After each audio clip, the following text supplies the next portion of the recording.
When it comes to stoner metal, things can get a little bit hazy. This subgenre of metal is often confused with stoner rock, or desert rock, or doom. When we did our Lockhorns episode on stoner bands, we even mixed it up with sludge. Our bad. So this time, we're getting serious about stoner. We're talking classic records by Kyuss, High on Fire, Down, and even Black Sabbath. Today on Lockhorns, it's our Essential Albums debate on stoner metal.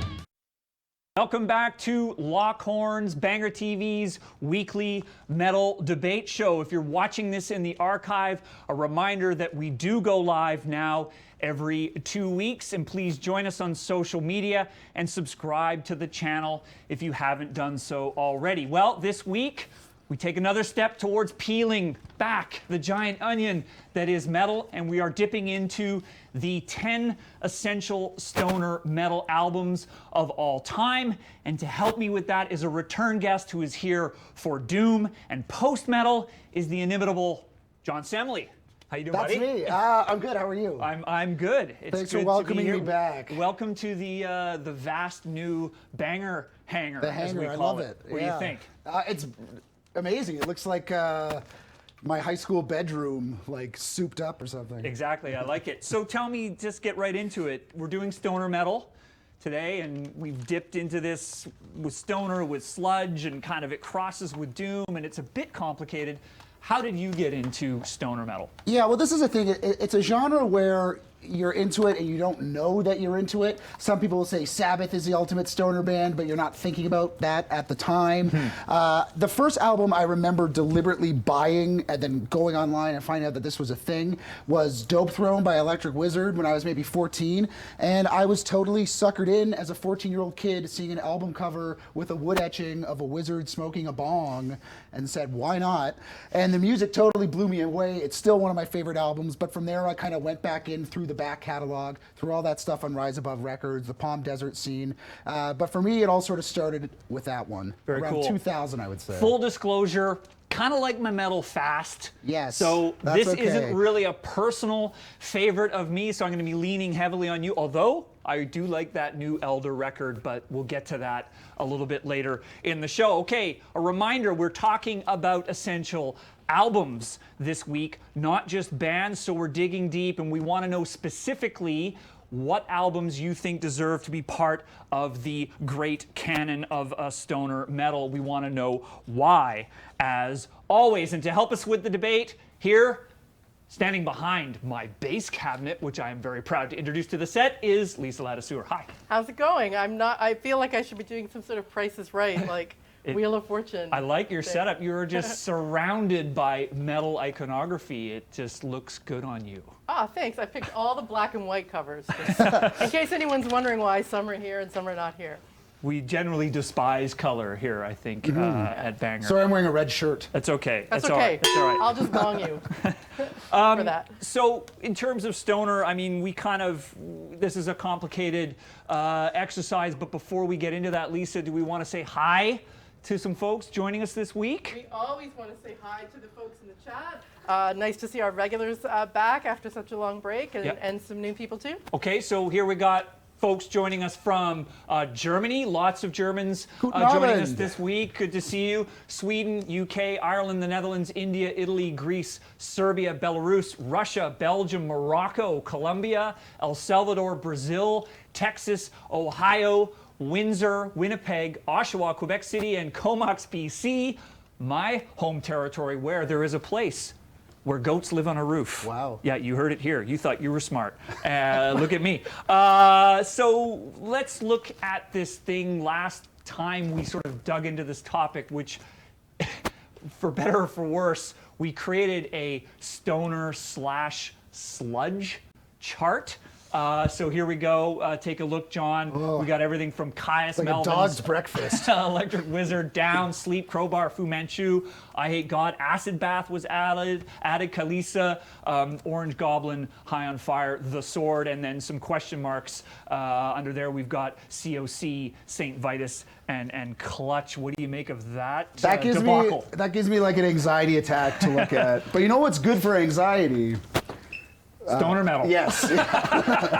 That was a great setup. I felt like that was in the script. Right over the plate, yeah. So let's get to it. I mean, you're clearly dissatisfied with that stoner sludge I would not say it, but chart. You know, and historically I have kind of come in when the edges are sort of blurred on genres, and blurry edges are where I thrive. But there is obviously a lot of crossover between proper stoner, between sludge, between doom metal. You can almost see stoner as kind of at the intersection of doom and sludge. But for me, it all has to do with a sort of warmer sound, a lot of tube amp sounds, lower end guitars. Sometimes you don't know if it's a guitar or it's a bass. Really riffy, really heavy, really long songs. I think the difference between stoner and sludge is like you don't really worry that you're gonna get like your head clocked off at a stoner show or at like a Buzz Oven show or an I Hate God show.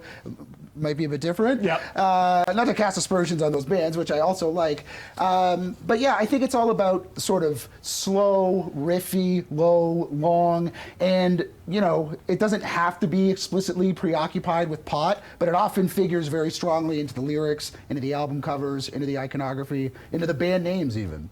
You made a good point earlier. It's like, it's not like we call thrash metal beer metal. Yeah, so why does stoner get this sort of, you know, almost across the board association with weed? But I think a lot of it is the songs are so slow and sonorous and get you sort of nodding your head like that, that they make you feel like you're stoned even if you're not, which is as good a definition, I think, of a stoner album as any. Well, it'll be interesting to see socially, you know, weed is starting to become legalized and accepted more broadly now. Maybe So we're just on the be cusp, metal now. Maybe we're on the cusp of a stoner metal explosion.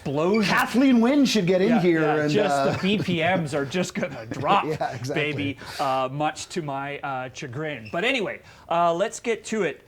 Where we like to start our essential albums and all our debates on Lockhorns is pick the legend. So in this case, it would be an album that we consider to be the legend release of stoner metal. There would be no stoner metal without this album, and we have selected based on the chat, and I know you, I think, would probably support this. John, is Kyuss, Welcome to Sky Valley. Thoughts on that? This is going to be so controversial. Someone said Gordon by BNL is the ultimate stoner record. Disagree. Hard disagree. But yeah, I think this is a very important record. A lot of people would debate if Kyuss is even properly a metal band or just a stoner rock band. I think this is the record where they get the closest, the heaviest to sounding like a metal band. This record came out in '94 when this stuff was just sort of taking shape.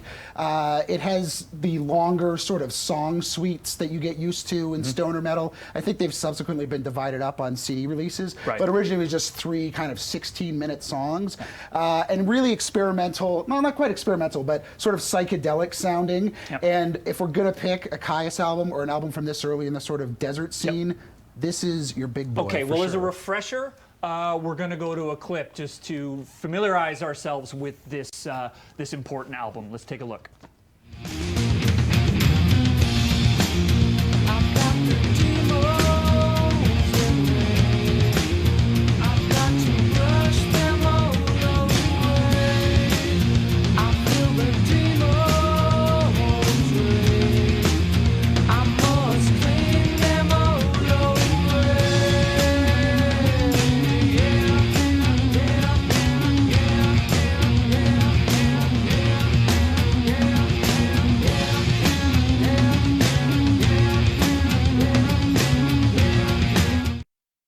Well, there you go. A bit of a blast from the past. We'll get to the comments, but listening to this album today, actually, I was preparing for the show, struck me how, dare I say, grunge-like this album sounds. Really sounds like early Soundgarden, Louder Than Love, and those early records. What are your thoughts? thoughts? It has a big sort of like classic rock feel. The vocals on it are very clean, probably good sounding in a way that like a lot of metal vocals traditionally aren't in this genre. But again, I think where Kyuss sort of moves from being sort of a grunge band or a slow grunge band or just kind of a 90s alt rock band that's a bit heavy into a stoner metal band is right way across the Welcome to Sky Valley sign there. Okay, well, there we go. Let's go to the board and see what people have to say about this record. Hannah Klein, welcome back. For me, the best stoner metal album without a question is Welcome to Sky Valley by Kyuss. The bluesy yet heavy record embodies the perfect sound for a trip through the desert or a little smoke, right? It's the best album these guys have ever released. If I think about stoner metal, I imagine this. Matthew Levins, welcome back. Sky Valley, drug-addled bass and guitars like a thick glutinous stew. Deep grooves that wrap you in a comforting fog of smoke. These guys can make a claim to be the pioneers of modern stoner rock. Kepler Funk says Kyuss, yes, 100%. Josh Snover, Sky Valley is the holy grail. Spencer Gerber, I fucking hate Kyuss, dude. Not metal. Spencer may not stick around this week. Dean Kelly, Jesus, that's not even metal. Stefan Bjergens, that's not a legend, that's rip-off Black Sabbath. And Alex Rolu, Blues from the Red Sun is way better. So, there are some detractors in our midst there. Thoughts on any of those You could comments? make the case about Blues to the Red Sun, and in a lot of ways it's a toss-up. And I think that thumb into Green Machine at the beginning of that record is like my favorite Kyuss thing. Yep. But if we're talking about albums, I think that even though some of the songs, personally, I might like better on here, Sky Valley holds together way better as an album. It has that sort of melty quality that you want to sit into, starting with Gardenia, the first track. Yep. So I think, again, if we're talking albums, Welcome to Sky Valley has the edge. I think the things you see happening here are a bit more blues rock, maybe even a bit heavier in a way, but they don't really expand in the same way that the songs on Sky Valley do. Yeah. I should also say that on Sky Valley is when they ditched Nick Olivieri for Scott Reeder, who was the bassist for The Obsessed. Right. So it gets a bit heavier in that sort of doom metal way. Well, it wouldn't be unheard of if actually we had ended up with 2 Kyuss records on the top 10, because sometimes these bands become so integral or so foundational to the style that they deserve more than one spot. Lisa. That was a horrible cowbell. Do that. Oh. I think if we're going to leave that record on there, we should put it off to the side, because that's not a given. A lot of people in the chat do not think that Kyuss is even metal, but they do want to talk about Black Sabbath. Black Sabbath, well, we talked earlier that really every episode of Lockhorns could include some discussion of Black Sabbath. Yeah. They arguably, or perhaps not arguably, launched the entire genre of heavy metal. But I'll get your comments, but first let's go to the board. Black Sabbath. Horror Master says, nothing against Kyuss, but are you fucking kidding me? That over Black Sabbath's Master of Reality? Really, guys? Matthew Levins, Master of Reality, mix some stoner riffs with doom tones and a dash of sludge. Leave to ferment. Pack the bowl, spark up, and wrap your lungs around this bad boy, eh? Nice one. Mike Gabrielson, definitely proto/legend for sure is Master of Reality or Paranoid. The first album is more blues, and Volume 4 and Sabbath Bloody Sabbath is more classic rock side. And the Nightmare Rider says Black Sabbath shouldn't be here because none of their albums are 100% stoner metal. They laid the foundations, but didn't set the style. They are arguably more doom. Master of Reality, what do you think? Yeah, I think Master of Reality, and I think even like later albums like Sabbath Bloody Sabbath that are a bit more psych sounding, I think those definitely have elements of stoner metal. Master of Reality, I think people always say it because it opens with Sweet Leaf. Like the first thing you hear on the album is literally somebody coughing, presumably because their lungs are like so the full national of weed anthem. smoke. Yeah, exactly. So I mean that doesn't hurt the case, but I think with a lot of things when you're going through the metal family tree, you can put Sabbath at the top of so much that I'd rather just kind of let them loom large over it and sort of tackle the genre in its sort of more direct particularity. Okay, well, we'll let them loom large at the top. I don't know if we're going to be able to see that, but I'm going to put it there. Obviously, an absolute essential album in the history of heavy metal, and you know we could get into a deep rabbit hole on whether or not this is a stoner metal album, but I think we must move on. Lisa, correct? We must move on, but John should be happy because we get to move on to his guest choice. Yes, regular feature on Lockhorns. Guests always get their choice. Chance to get your own voice in here. What do you think? And I John? always like to pick one that might piss people off and just sort of indulge myself. Yeah. And that's this time around it's going to be Rhythms from a Cosmic Sky by Earthless from 2007. Again, Earthless, not a band who's the heaviest band in the world. It sort of verges on hard rock and metal, but it is like so wild and experimental, and this description is going to like piss so many people off, but they're essentially like a metal jam band, instrumental, long form, 20-minute songs. And I saw them open for Sleep one time, and they were playing with Jay Mascis from Dinosaur Jr., and it's like the Spinal Tap joke, like how much guitar solos can you have? Yeah. But it went on for an hour and I was never bored. Right.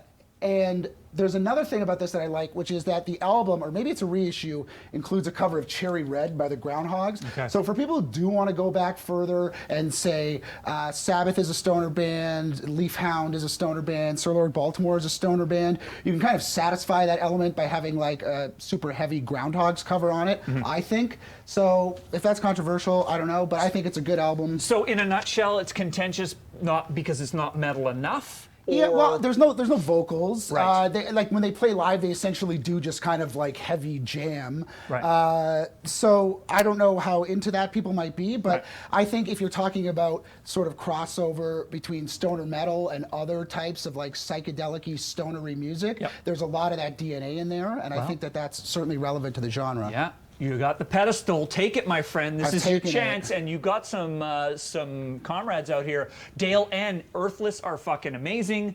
Convincing people says, "Oh fuck, Earthless, neat." And Guitarbro221 says, "Earthless is fucking awesome, but not metal." Yeah, I mean, again, there you go. I think that they sound as metal as Kyuss does in a lot of ways. I mean, if we're doing this with Kyuss as like the legend, I think Earthless totally is justified. Hey man. Take it. It's my job to take it, baby. And own it. Lisa, where are we going to go next? We are going to go to the band Sleep. All right. We want to make sure one of their albums gets on here, right? Like maybe even more than one. So I need you to concentrate your arguments onto which album you think is the most important. Happily. And I'll start with John. Yeah, we don't want another Cannibal Corpse gate here, where there's so much diversity of albums that actually none of them ended up making it on the chart, which almost broke the internet. But we'll go to the board. Let's see what people have to say, and John, I'll get your thoughts. Sure. Convincing People says Dopesmoker, aside from being shockingly compelling for such a long, repetitive song, kind of codified the genre for better and for worse. Blake B, I'd really like to see Dopesmoker get the legend, but didn't really create the genre. It just perfected it. Blake Sadler, Dopesmoker all the way. Any album that involves the band spending $70K on weed just has to be the one. That's a rumor. That's a rumor. Hey, it helped. I guess it was a good promotional tool, if nothing else. Nicholas Ottaviano says, I'm struggling to breathe looking at this chart without the presence of Dopesmoker. You gotta exhale, although Nicholas. That might be because you're smoking too much dope, but I digress. There you go. Super cool cover, Nicholas. And I think, Lisa, do we have a clip on this? Yes. We're going to go to a clip. Our very own Sarah Kitteringham from BangerTV's Overkill Reviews couldn't be here today, but she wants to throw her vote behind Dopesmoker as well. All right. Hey everyone, this is Sarah from Overkill Reviews. I've been asked to throw a name into the bucket for an album that should be inducted in this episode of Lockhorns on Stoner Metal. I, of course, choose an album by Sleep. I love Sleep, and I more specifically choose their album Dopesmoker, and that's the album that's playing right now. Dopesmoker is very, very fucking good. It's crushing, it's slow, it's transcendental. It's absolutely one of those records that has stuck with me for a very long time. I found this album in a record store in my late teens, and I just remember thinking, God, I need this album. Like, look at this artwork. It's fantastic. And musically and lyrically, I think it's very important to stoner metal. It's got that very famous lyric, drop out of life with bong in hand, follow the smoke to where the rift-filled lands. And not only that, I mean, Sleep is hard to match. So put this album in there. You know, not a huge fan of this band myself, but do love this cover. And I got my you're a sleepwear fan. on, yeah. Give me your thoughts on Dopesmoker. Yeah, Dopesmoker is huge. I mean, it's like one of the most seminal albums of the genre. One song. It has a complicated history, though, if you're trying to historicize it, because the band recorded it. It never got released properly. There were sort of various versions that came out. That cover, there was Jerusalem before that. There was the Southern Lord reissue in 2012. So it's hard to say that it had such an essential role in shaping the genre, because the reality is a lot of people didn't necessarily hear it when it came out. Whereas you can make a case for Sleep's second album, Sleep's Holy Mountain, also very weedy. Dragonaut is like the first song I play whenever I pick up a bass guitar. Also being equally as seminal, but I think Dopesmoker would take it just because of the lyrics, the title of the album, the fact that, I mean, Sarah used the word transcendental, the fact that it's this sort of drony riff that you kind of get lost in and bob in and out of. It's amazing. Can I adopt very weedy as an adjective Very moving weedy. forward? One word. Forward, I do like that. Yes, Lisa. I hate to interrupt. It's 4:20. Oh, shoot. We're taking a commercial break, and we'll be right back.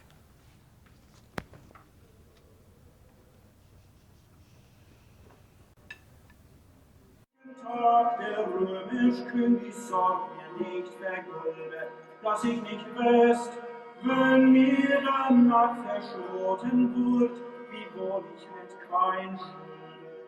Zwar oben, nieden, hinten, vor, was mir die Hut mit Leuten voll bestellt. Wart Peter Merkel zu dem Tor, der wissen Bescheid, dass uns nicht entschnellt. Mein Listigkeit hält ihn erfüllt.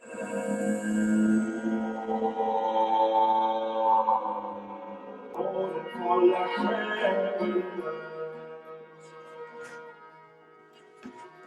Danach so ward ich gen Innsbruck, ein Preußenpferd den Hof köstlich geführt. In meinem Pferd allüber Ruck verborgen, mich nieden zur Verschwörung. Elender reih ich hinten ein und hätt doch nicht des Kaisers Schutz verschworen. Man bat mich vor der Sonne schreien, für Springen lag ich 20 Tage verhoben. Okay, did I just like fucking enter David Lynch territory here? Yeah. Lisa, what was that? That's what happens when you ask the members of Iron Monkey if they would like to participate in your live stream show by submitting a video pic for their favorite stoner metal album of all time. Now, clearly had the munchies. That was a big stack of drumsticks on that plate. I don't know And what I would else like to make of it. I would like to not thank them for making me Google electric anus. Yeah. I don't recommend. No. Just Not on your work hot tip. computer. Hot Yeah. tip. Added to our list of unrecommended Google searches is electric anus. Anyway, we digress clearly, but we needed a 420 moment. Back to sleep. You mentioned Holy Mountain Yes. as another contender. I think you've got some agreement on the board. Alejo or Alejo Clown says Sleep's Holy Mountain is closer to the metal genre and a legend in stoner. Thrash Maniac 99 is back. My pick is Holy Mountain. It has much more of a psychedelic feel than the doom of Dopesmoker, plus the fact that it was a demo album is awesome.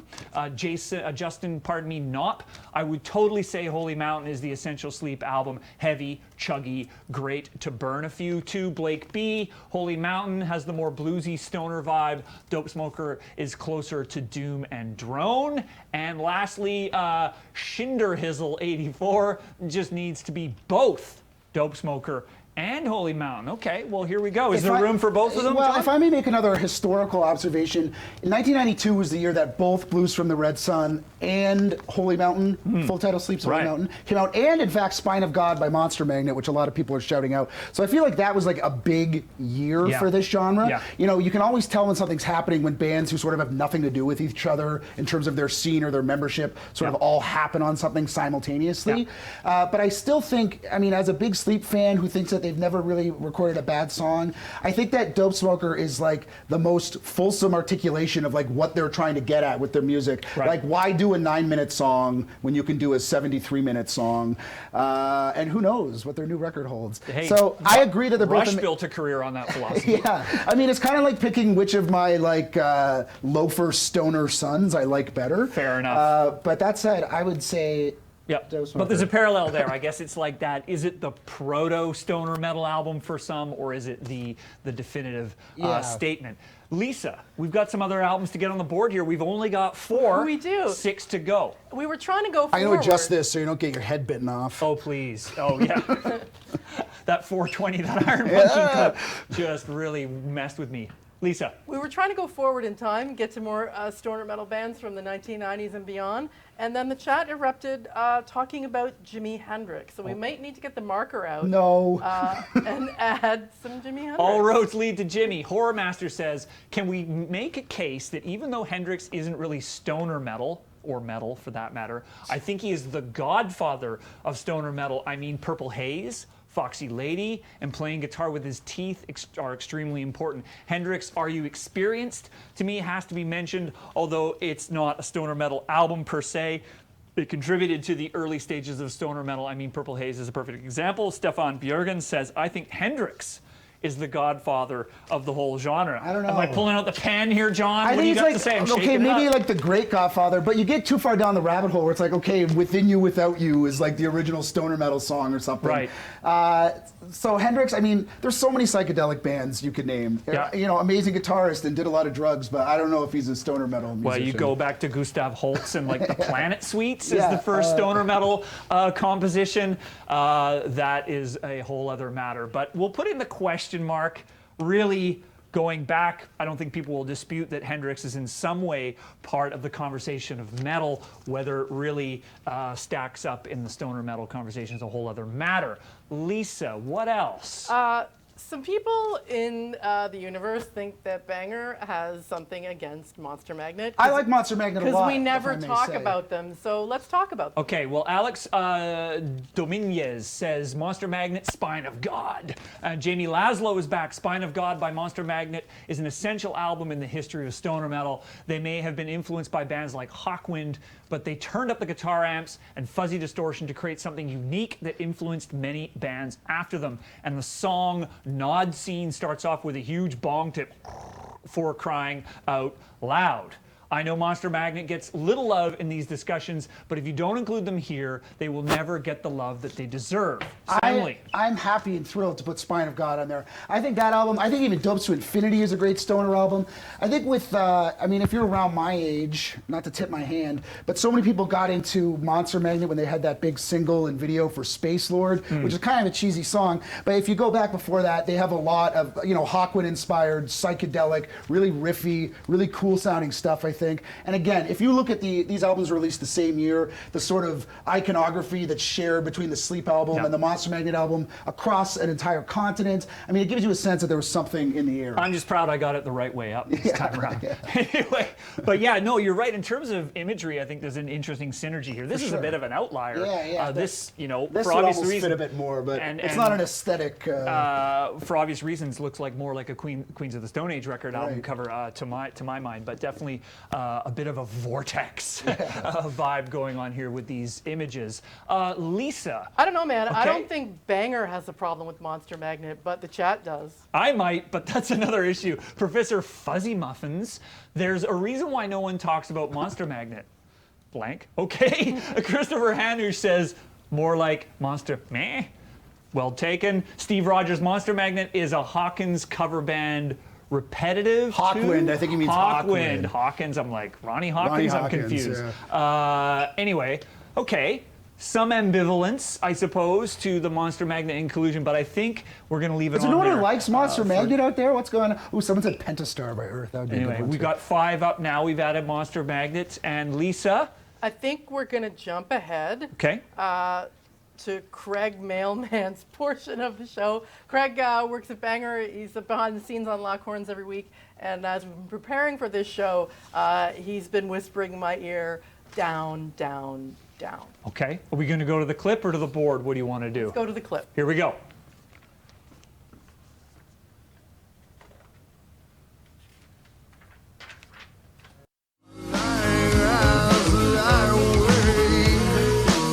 Not sure what I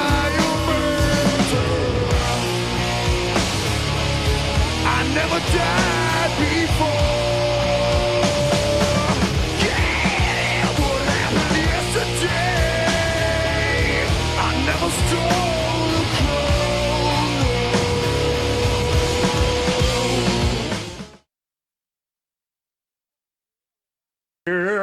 We got some Anselmo in there. Here we go. We got some down comments on the board. Here we go. Jorge de Abreu says down. I would say NOLA brought stoner metal. Okay, and Sludge to a broader audience. Also, Europe, the continent, not the band, must be well represented, so I will throw Spiritual Beggars ad Astra to the lot. Michael Amott, my man. Muath Bayud.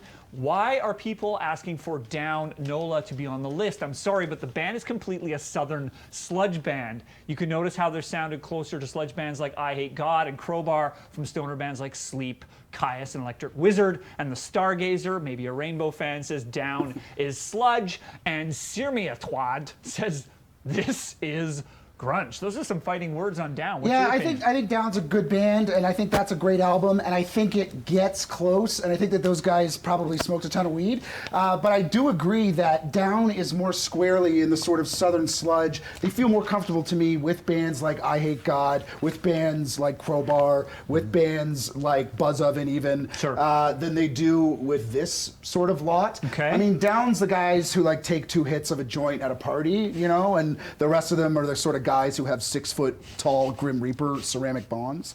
Like yours? Yes, like my collection of them. So yeah, I mean, Down I would leave as an outlier for now. I mean, I don't think they're quite canon, Craig, sorry. Well, do we need this? We can't put Sludge back on. Here's what happened last time. The whole thing we need fucking this? went to Oh, seed. we're going to open that can of worms. Here we go. We're going to put Sludge up here. Way to go, mailman. Mixing the pot as usual. Damn, Sludge again. And maybe we're not all that off the mark when we did our stoner / sludge. I mean, they're episode. kissing cousins for sure. Right. But, okay. Well, it's still 5 certain additions to the essential albums. We've got a Kyuss and Jimi Hendrix over here, and Sludge. To me, a Sludge crossover album that might work would be Deliverance by Corrosion of Conformity. Okay. I think Corrosion of Conformity has more to do with stoner metal, especially in that mid-90s period, than Down does. Yep. But that's just my thinking. And then also, once you get into Buzz Oven, you have crossover to bands like Bongzilla and Weedeater. Yep. So there is, when I said Kissing Cousins, I mean, there is some, genealogy there. Maybe we need a Jarl meter. Too much Jarl Yeah, down to exactly. qualify And as too much stoner. sideburns. Too many sideburns. Get out the ruler. Yes, Lisa. One of our regulars, Thrash Maniac 99, had already brought up Deliverance. There we go. Sweet, Thrash Maniac I agree with 99. you. COC Deliverance would be a nice addition since that was the album where they moved away from their crossover / groove metal sound and embraced their Sabbath and Hendrix influences. So there you go. We'll see if we get some consensus on that, I think, before we add it to the board. However, Lisa, I guess John. we've been mainly talking about American bands So far. They have weed in jolly old England, Does too, it? I believe. Are Actually, we crossing the Atlantic this week at all? I'm trying to find. Someone was asking if, for all of his selections, John could also pair them with his favorite weed strain. Oh God! The That's only too thing much more pressure. embarrassing than like stoner metal song titles is like weed varietals. Just came up with a new show for BangerTV. Fucking Severus Snape and the Rob Ford Kush. Okay, but I think I see the Electric Wizard hordes have spoken. Yeah, they've been on here all day. Okay. They got nothing else you're to up. do. Big band. Here we go. Electric Wizard Adam Harding says, Dopethrone is a quintessential classic, helping both define and forward. The riffs are thick and laced with smoky texture. The fuzzed out vocals add to a completely baked sound. And what needs to even be said about the album art? Great album art. The Nightmare Rider says either Dopethrone or the self-titled album by Electric Wizard are essential. I've never smoked weed, but listening to those albums gave me a feeling close to that. It's called a contact buzz. Nick Ottaviano said Dopethrone by Electric Wizard is easily one of the most important albums to the genre. It is notable for establishing Stoner's signature earthy guitar sound and atmospheric weight. I like that. Almost as good as very weedy. They've got the long songs and instrumental passages fueled by the band's extreme indulgences. It'd be a good album title, resulting in some of the most interesting extreme musical moments ever put to tape. It goes on. Joop Dominicus, Dopethrone is the quintessential stoner metal album. If you ever have to explain to someone what this genre sounds like, put it on. Convincing people disagrees. Dopethrone is more aggro than stoner. Well, John. As I started out talking, I love this album. I think their first album, I think Come My Fanatics is another amazing album by these guys. They're kind of back and forth these days, but I think that when you get to the late 90s, early thousands, bands like this are really taking stuff that the earlier groups did and combining it with heavier doom. Like Electric Wizard, there's riffs on this album where it's like, oh my God, Tony Iommi must have been kicking himself in the ass that he didn't think of these riffs. Right. He must be so pissed off. Right. And their lyrics are more about like, you know, the world ending or mythical characters. It might arguably to some people verge into where stoner metal becomes a joke, but how is a genre called stoner metal not already kind of a joke? Verging on caricature or parody. Yeah, but I think you're best to embrace that. I mean, there's an amazing Or moment. is it a celebration? A celebration, yeah. There's an amazing moment on their first album where the person singing the song meets a wizard riding a dragon and says, like, what do you say? And then it's just a guitar solo. Right. And I think like jokes like that are kind of inherent in Electric Wizard. Right. And I think that they rule, and they're one of the loudest bands I've ever seen Like live. Dragon Force is to power metal, or the darkness is to glam metal, or but if you something listen to like it, that. you really get that like dark, again, doomy, black kind of feel. Well, the hordes continue to bark. Screaming Oak says, personally, I go with Come My Fanatics over Dopethrone. Sure, Dopethrone has more of a stoner, it has more stoner imagery, but it isn't as good. Still amazing though. Jason French, I would go with Come My Fanatics over Dopethrone. Dopethrone is a great album, but has a darker vibe to it with songs like Funeralopolis. Fanatics is pure stoner, hazy goodness throughout. I like it. What do you think? I mean, like I said, I love Come My Fanatics. I think it's great, but I would give this one the edge precisely because of that darker vibe, precisely because it's not one where someone's going to listen to it and be like, "Buh, this isn't even a metal band. What are you talking about?" Okay, Lisa, anything else? Maybe we should at least write that somewhere off to the side. Come My Fanatics? Yeah. I think it's Come My Fanatics ... Oh. Or ... Come My Fanatics. I can't remember. But consider it done. Now, Lisa, any other bands to add from across the shore? No, I'm surprised. No one has asked for Orange Goblin. What about Cathedral? Are there any Cathedral freaks? Let's throw it in the pot. Let's hear. Oh, here's one. Dale N. Just hot off the presses, just coming in. Hang on. It's live. This is truly live, Live TV. I would love to put a Cathedral album on. Dale and Cathedral's first 3 albums are pure stoner vibes. Yeah. Even with the occult atmosphere. Would you pick one? Yeah, I would say Carnival Bazaar or even Ethereal Mirror, maybe. Carnival Bazaar, maybe. I think Cathedral's important because Lee Dorian from Cathedral founded Rise Above Records, which was a label that gave a lot of these British bands like Electric Wizard, a lot of these heavier, more stony, retro-seeming bands a platform. So I think Cathedral fits into the narrative of stoner metal really well. And again, they were sort of contemporaneous with bands like Sleep, Monster Magnet, Kyuss. Well, they're coming in now. Josh Snover says Cathedral's Forest of Equilibrium is essential stoner. You can't keep them out. Influential to the UK scene and worldwide stoner scene alike. Do we add them? We've only got 6 records, 4 to go, and we don't have a lot of time. I think Cathedral needs to be there. I don't know. Or Supernatural Birth Machine. Well, I want to let these guys pick the Cathedral album. Are we into the Cannibal Corpse syndrome here? There's too many to pick from. Yeah, don't let it. Don't. Cathedral. Don't let that happen. Dash. We'll go with the chart. We'll say Forest of Equilibrium for the time being. I don't think it's stonery enough. Okay. Or Ethereal Mirror. Someone said it there. Oh, yeah? Or we got Jason French, Cathedral, The Carnival Bazaar. Forest of Equilibrium is way too doomy, so I'll cross that out. I'm going Carnival Bazaar. See, it's a process. CD for short. Yeah. Okay. I don't know. Look at it. There's like these guys like. It's coming in. We're getting down to it now. They just can't decide. We've got roughly 7 minutes of show left. Okay. So if we're in the live chat, we need to hear from you if you want to add bands to the essential stoner metal albums of all time. We've got 7. We've got space for 3.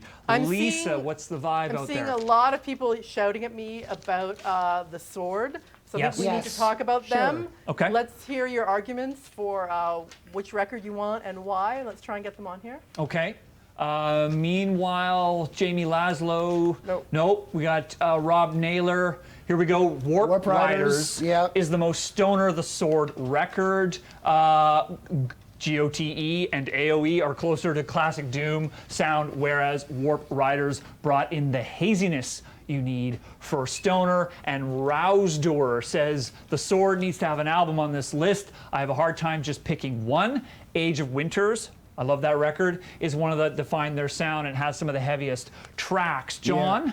I would, for me, be a coin toss between Warp Riders and Age of Winters. And Warp Riders is a bit more recent, and I feel like we're a little, not in the far past, but I would go with Warp Riders, unless that's like damning. Let's get this list a little more Age of up to Winters date. sort of like codified their sound a bit more, I guess, but Warp Riders sounds more stoner to me. Okay, Warp Riders is on the board. We've got 8 now. Speak up if you agree or disagree. I think we've got one more. Blake B, The Sword, Age of Winters, heavy, riffy, stony. Well, for now, courtesy of Smarty Pants Semley, we've got Warp Riders as the Sword candidate. Lisa, any other more recent bands? Do people want to talk about High on Fire? No one has mentioned. Yeah. I shouldn't say no one. I'm trying to keep up. Hot tip. You need to write more than just the band name, because if you just shout the name or the name of the album, we can't really do anything with that. I need a sentence or two. High on Fire, Yob, Yep. Elder. What about Weedeater? Any Weedeater fans? Jason the Dragon is a good record. We don't want Semley just willy-nilly adding his own records here, because that could get weird. What about the kiddie pool? I'm seeing Elder. I'm seeing Melvins. No. Melvins. Right? Why not Melvins? The Melvins are not a stoner metal band. I mean, they do so much that, you know, I don't think they fit. I love the Melvins. They're like one of my top 5 bands of all time, but I don't think they fit squarely as a stoner metal band. Maybe in not bits metal and enough or pieces. not stoned enough, or both? Well, Buzzo doesn't smoke weed, if that matters. So if that's, you know, a criteria for inclusion, then they're immediately out. Well, 2 spots still open. Surprised we haven't seen anything about Yob. There's been a lot of talk of Yob on these boards in the past. We've got one for Orange Goblin. From Okay, which album? Big Black? We're ticking down to the end here. Hannah K is back. If Kyuss or Sleep are the big brothers of the genre, then Orange Goblin certainly is the little British brother. The sound of this record is nothing but heavy and bluesy. Which record? Ramin Mikola, Orange Goblin, and their album The Big Black is also an essential album within stoner. They had more of a faster kind of stoner metal, and they also had some punk influences. What do you think, John? Does Orange Goblin deserve to be here? I like Orange Goblin, but someone pointed out too, I saw that we do have a spot saved for Corrosion of Conformity on here, don't we, for Deliverance? Well, it came up. I wasn't sure. No. I only saw one comment, We have a though. blind magnet. We had made this because that came up in the early discussions, but we had a y'all blind magnet. Y'all don't think that. One comment, what else don't did we make a need? consensus in my We opinion. made this one. No one's mentioned What's that that? one. The Traveling Blues. Right? Oh, okay. No one has mentioned Trouble. Huh? Right. Oh, Right? Trouble by Trouble. Come on. And we've got a High on Fire magnet and a Yob magnet. Okay, I'm and all they're in just the. not getting any love. I'm in the interest of keeping this thing global. So, John, pick an Orange Goblin record, and we'll see how people respond. I would pick the Big Black or Frequencies from Planet 10. Let's say the Big Black. Is And everyone why? okay with that? Why does that split the difference for you? I think it's really heavy. I mean, it also gets to what makes them special within this, which is that they do get back to a bit more of a kind of swinging dick blues sound. So it's something a bit different from the rest of it. Okay, I think we got 9. 1, 2, 3, 4, 5, 6, 7, 8, 9. One spot left. We haven't had any removals. None of the albums have been voted off the stoner metal island yet, but we do have some more Orange Goblin, Scott Spire's Orange Goblin Big Black. It's totally essential, and The Bridge with the heavier stuff. We've got some new bands here. Eric Zwierzinski, Red Fang. Good job on that.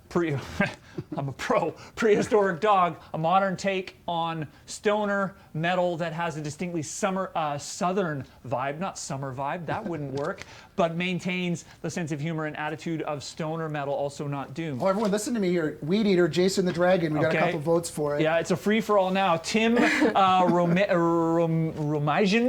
Weedeater, Jason the Dragon, perfectly embodies stoner metal and what it's supposed to sound like, fuzzy guitars and heavy riffs and tones all around. I agree.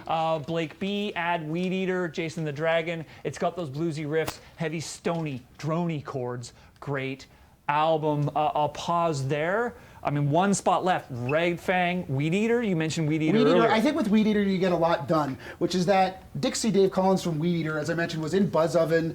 He's in Bongzilla. He's sort of a big figurehead in this sludgy, stoner, contemporary crossover music. And yeah, I think an album like God, Luck, and Goodspeed, or even more so Jason the Dragon, I think totally fits, and it will satisfy people who want a bit of sludge. Okay, well, that may take the 10th spot if we get some more comments to see what else. Matt Allen, Lore by Elder, future classic in the genre, sounds great, fuzzed out, awesome solos, post-rock riffs, out the yang. It takes a new look at the genre after the bluesier DRS.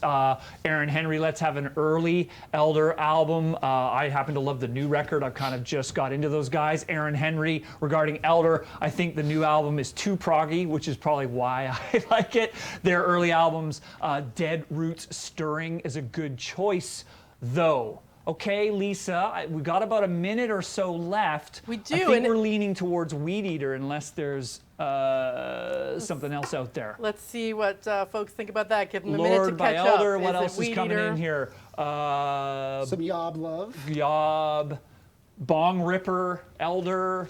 Yeah, here we go. Fuck off.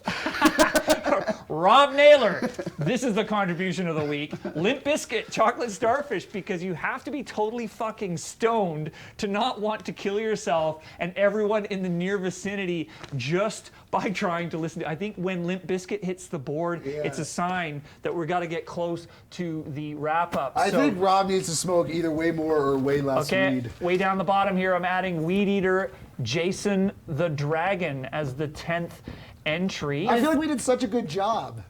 Do you? Is Red Fang on there? No, I don't think Red Fang's make stoner. Red Fang is like frat stoners. They're like guys who drink Budweiser while smoking. Okay, those in the live chat, they got about a minute left. I'm going to review. We got Sleep, Dopesmoker, Kyuss, Welcome to Sky Valley, Earthless.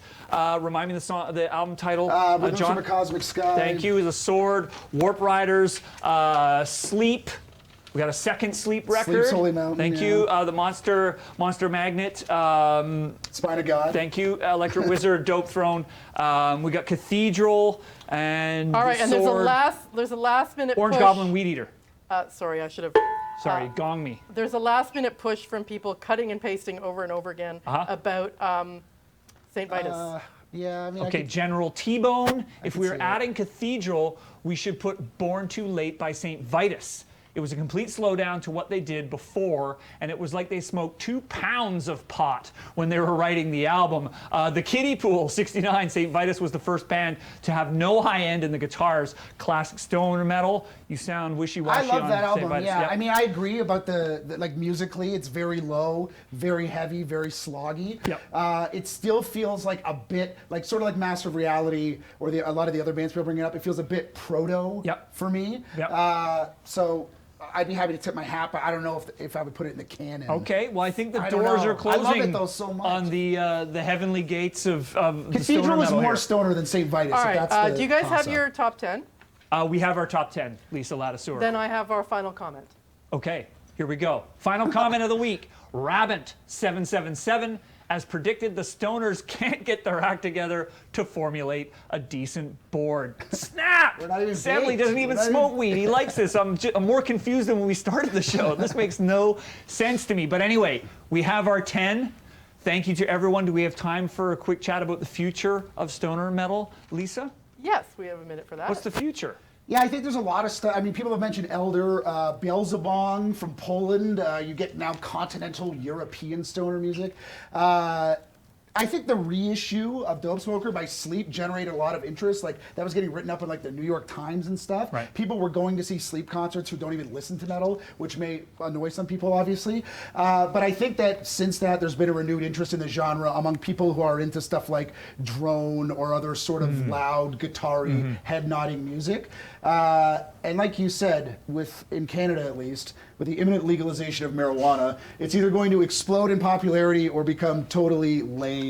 And like the geekiest thing you could do Or is have a just stoner all metal band. would become stoner metal because everyone's smoking more weed. Yeah, or everyone reacts the other way and just hates it. We shall see. Well, I think that does it.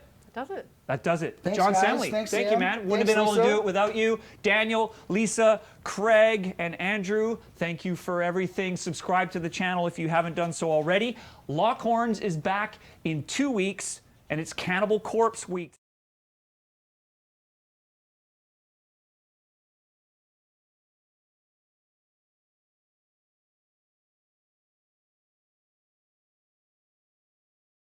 Death metal band, you got to check them out, called Six of Swords. Really good band. That'll be Thursday, November 2nd at 4 p.m.